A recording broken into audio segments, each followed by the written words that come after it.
So, I sit in the fetal position, I lay in the fetal position. That's pretty much how bad my trauma is all the time. Not to mention my stomach's killing me. It's not cannabis emesis syndrome. I woke up this way. It's always been this way, ever since this.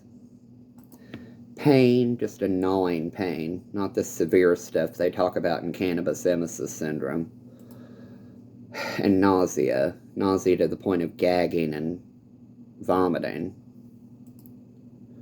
Not to mention flashing back to being forcibly penetrated, anally and orally. All because of, me coming forward in good faith and sick pieces of shit stealing drugs out of my terminally ill bag. Well, not terminally ill, but pain management. Kentucky One Health offered to put me into hospice. No thank you. Then them complaining. Richard Horde told you what? The same man sticking his dick in me told you what? And you believe him? That I'm bringing drugs into the home over my sister, who's getting fucked by the Brindleys and the Schouses and her other little buddies who are, whatever. You all go right ahead. As I said, they wanted me dead. They wanted it labeled as suicidal. When I tried to kill myself, they cried about it again. Too bad. Here's the photo of the scar. Here's the photo of the skull fracture. Here's the photo of the bleeding. First that happened in your Mountaineer accident, when Trip Gooding bought Grey Goose.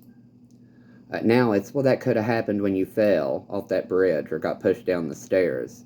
No, it was a solid black object cracking my skull. After child porn productions had commenced. They refused me medical care for years. And now you know why. They didn't want it documented. The only time they took me to the doctor is when I was suffocating to death and somebody did stop by and say something to them.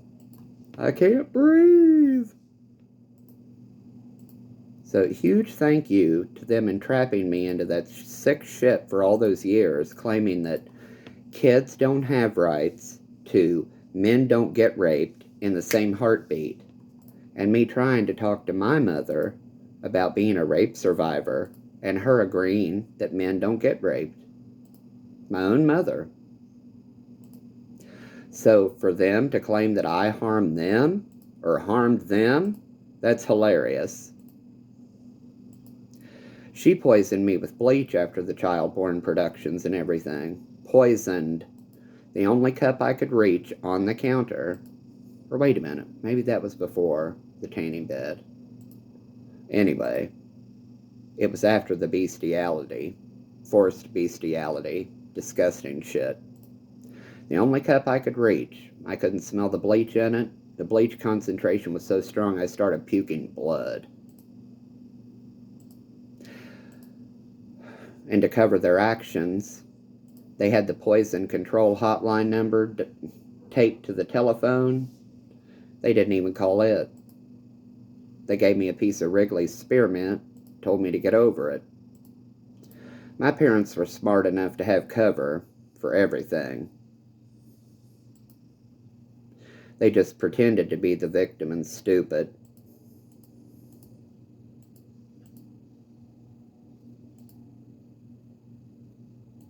Just like with the diesel fuel marinated steak. I know I've talked about it at least 2 or 3 times already, but I looked at my dad that night at dinner and I'm like, does your steak taste like diesel fuel? No. Mine does.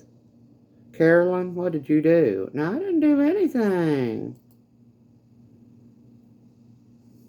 But they wouldn't taste it. Here, taste it. No. So I went hungry that night. My parents didn't give a shit. Dad used me for sex trafficking. My mother barely spoke to me because she doesn't agree with homosexuality. She was too busy reading her romance novels with her dildos anyway.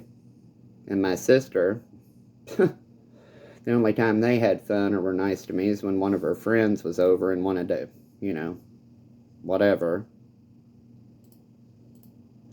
And then, our family buying her whiskey and her getting cannabis and hazing me and the Bruce Kehoe rape barn and Sam Bavard saying it. Oh, well, an out-of-state person purchased it. Did they? I'd like their contact information for a reason.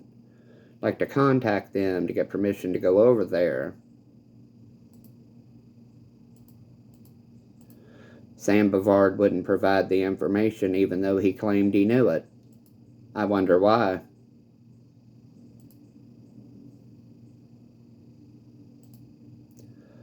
So, yeah, let me tell you about the hell I went through with them, only for law enforcement to join in on the fun. That's not persecution or a delusion. It's reality. It's what happened. It's quite upsetting. Every time I threatened to take legal action against them to at least get my medical care covered the way I thought it should be, they threatened to kill me. And you know what Bonnie's smart-ass answer was? Well, you're old enough to apply for Medicaid. One rheumatologist in our area. One. For that huge area in Kentucky, down in Lexington.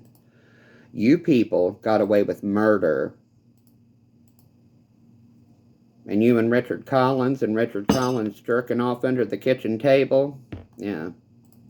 You people got away with murder. I deserved better health care. Other than you all just trying to shove Alka-Seltzer down my throat and tell me to get the fuck over it. So let me tell you about the cannabis with the Wood-Gollenstein family, the poison alcohol Donald produced in that disgusting basement around that tanning bed, and a bunch of other shit, including Bonnie and Debbie sharing each other's Ativan from Dr. Gollenstein. Because Debbie doesn't have enough sense to pick up the phone and call in the refill on time. Try to do anything for those bitches, and they don't see it as, well, you didn't do it the way I would have done it. You ought to just be grateful, like I had to be, remember? Grateful Bonnie took me for a ride in that brand new Buick Regal. Backed out of our home driveway, drove down to the milk barn, which you could roll to, kicked me out and said, have fun. So let me tell you more about Bonnie and flashing her tits at the pool. Around kids. Oh well.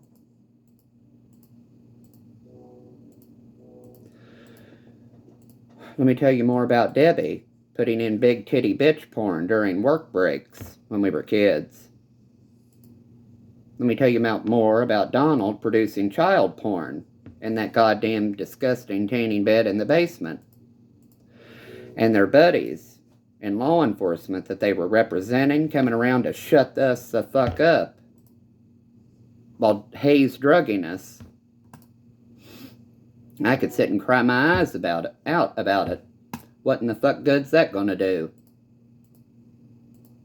Let me tell you about Stockton Wood ejaculating on my face when he was prosecuting attorney. And then Kim Razor trying to cover it all for him. Have fun explaining it.